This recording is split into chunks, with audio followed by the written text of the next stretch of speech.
कोरेगाव तालुक्यातील वाठा स्टेशन येथील सुप्रसिद्ध अपूर्वा इलेक्ट्रॉनिक्सचे मालक निलेश चव्हाण व रुपाली चव्हाण यांची सुकन्या कुमारी शुभ्रा निलेश चव्हाण हिने अवघ्या 10 वर्षाच्या वयात आपल्या मेहनतीने आणि अपार जिद्दीने संपूर्ण जिल्ह्यात आपली ओळख निर्माण केली आहे।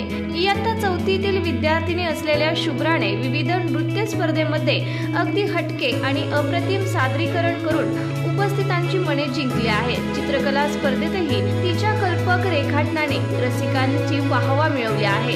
तसेच विविध क्षेत्रांमध्ये सहभाग घेत प्रावीण्य मिळवत ती आपले कर्तृत्व सिद्ध करत आहे। तिच्या या यशामागे तिच्या आई-वडिलांचे अमूल्य मार्गदर्शन व प्रेरणा आहे। कला, बुद्धिमत्ता आणि मेहनतीचे सुंदर मिलाप असलेल्या शुभ्रा निलेश चव्हाण हिला वाढदिवसाच्या कोटी शुभेच्छा। भविष्यात ती आणखी उंच भरारी घेवो आणि तिच्या कलेचा झगमगाट सर्वदूर पसरू दे हीच सदिच्छा।